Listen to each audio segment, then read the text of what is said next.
Hello, my name is Francisco. I'm in charge of the Precision Agriculture Department. I'm here with Henry and Adonis, and I'm gonna explain something or general things about the multispectral, which stands for the use of different bands of light to determine the plant's health, and a LiDAR drone, which uses a laser to detect or calculate a 3D volume of vegetation, considering biomass, and then getting an estimation of carbon. So the first step that we're trying to implement is to get a map or a detailed map of the producer's farms. In this case, we have an example of a farm which is 5 hectares divided into multiple lots, and we have asked the producer the different varieties or management that he uses in the farm. So we determined that he has H16, covers around 2.26 hectares. The H1 is a test plot. He uses 0.12 hectares, and this helps us to deeper understand the farm instead of just walking around the field or not getting the whole vision of the farm. With the help of the drones, we can understand the health of the plants. So instead of looking around for 10 plants, 20 plants, we can look at the whole coverage of the farm. We can actually look at every single plant in the farm and get a vegetation index which is higher. It goes to a higher plant health. Our lower vegetation index, it's a lower health of the plant. So when we go to the farm, instead of having to walk around, watch the plants, look for disease, we can tell the agronomist going to the farm that where should he focus his day. So he should go to the lots in red to determine if there's disease, if there's some nutritional problems, or go into the ones in blue or green, because those are the ones that are more healthy. So which practices were implemented on both sides of the color spectrum? So what happens with H16? Was it a disease? Was it management? Was it nutrition? Or to follow up the same plan with the ones in blue and red, was it did you give more fertilizer? Did you apply more spraying? So this is the information that a small drone flying around 7 hectares per battery or covering around 30 hectares per day gives us the information from area, health, and right now we're estimating the coverage of the shaded trees. So with climate change, we're trying to implement new agroforestry projects to implement more shades in the farm, to create more of a buffer zone or microclimate.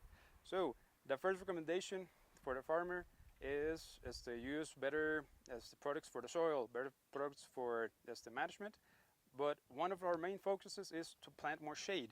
So in this case, the farmer has around a 12% coverage for each lot, or that's the average of the farm, which means he has to hire up the number of plants or trees per hectare to, or what we are recommended is a coverage of 40% of the cover of shade trees in the farm, meaning this is going to be year 1. This is the diagnostic of the farm. So we have right now the area, the health of the plant, and the shade.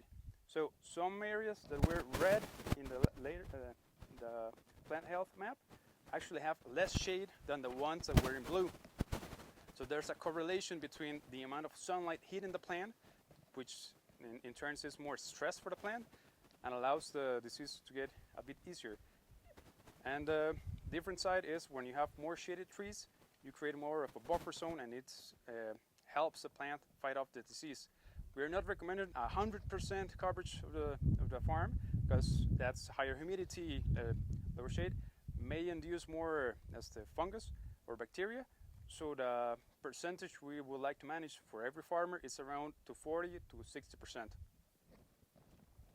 When we talk about trees, those trees represent biomass, and the biomass right now works for us in a way that we are fixing carbon in the same farms that we work with.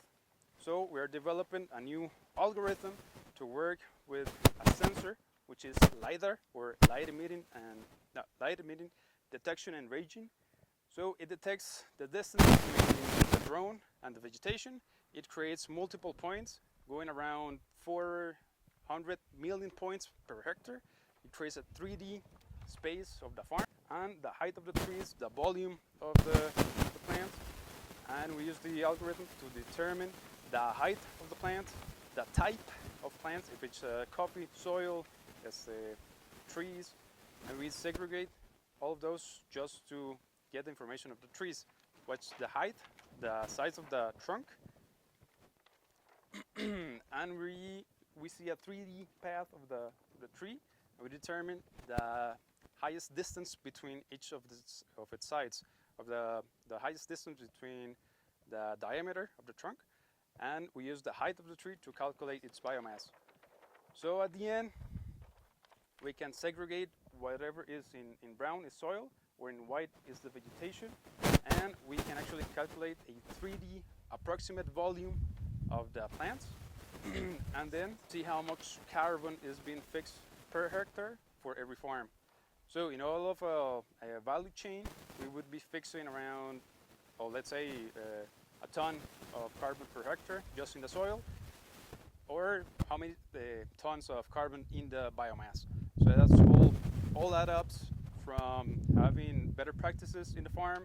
We can determine the change in the farm's solution multispectral, or determine how much effect we're doing with the shade trees, not only for the health of the plant, but also the fixation of carbon. So wherever we have problems, we can use these technologies to advance or accelerate the help we can give the producer.